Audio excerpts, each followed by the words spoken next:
Abay, todo na nga sa pagganda mga Sixers player. Etong sina Lebron, sina Jaylen Brown, sina Tyrese Maxey para nga sa paparating na next season.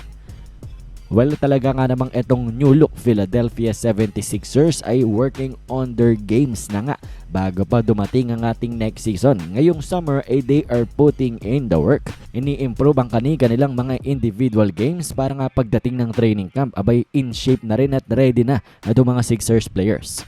At unahin natin itong si Jaylen Brown kung saan kanyang ine-ensayo ang kanyang dribble pull-up, ang crossover and then pull-up jumper. At ganun din ang kanyang handles ay ine-ensayo niya rin. Silipin natin ang saglit. Hard snatch, Jay. Feet gotta be aggressive. Good. Good. That's gonna make him get going to the rim. Power up.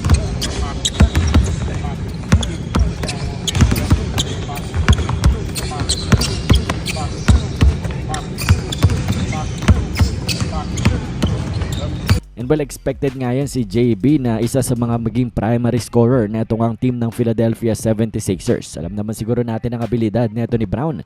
Last season sa Boston Celtics ay kanyang ang nabuwat ito habang wala itong si Tatum. And for sure magkakaroon din siya ng moments dito sa Philadelphia kung saan kinakailangan nga siyang magbuhat.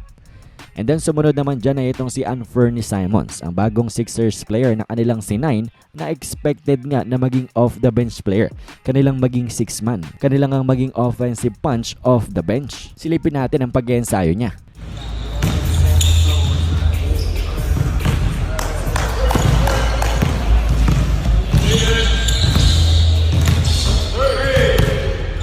And then ito namang kanilang 3-and-D player na si KCP, catch and shoot 3 ball ang kanyang ine-ensayo ngayong summer na ito.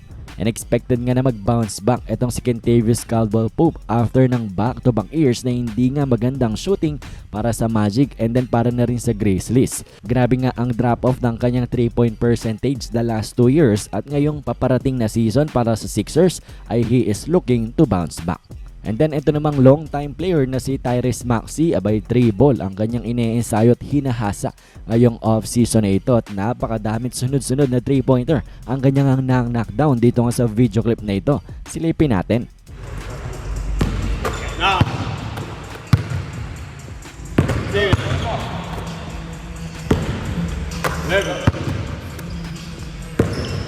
Shot, Max. Shot, Max. Yeah. Yeah.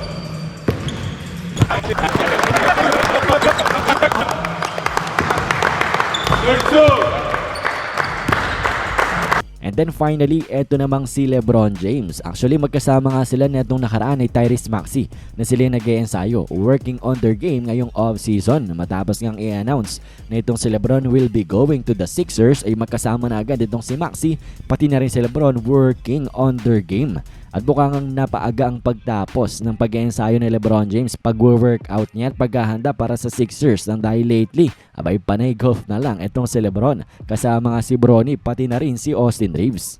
So etong ang mga Sixers player are definitely getting ready na para nga sa paparating na season nang dahil ang expectation sa kanila ay championship.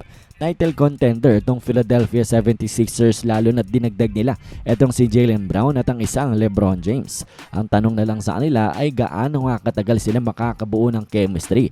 For sure magkakapaan pa yan sa first few games and maybe in the first few months ng ating paparating na season. Pero definitely maganda nga makita ang full potential nitong ang Philadelphia 76ers kapag na-figure out na nila ang kanilang dapat na playstyle sa loob ng court.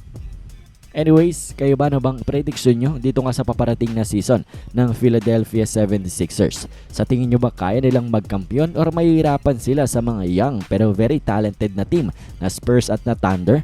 Komento nyo lamang inyong mga prediction.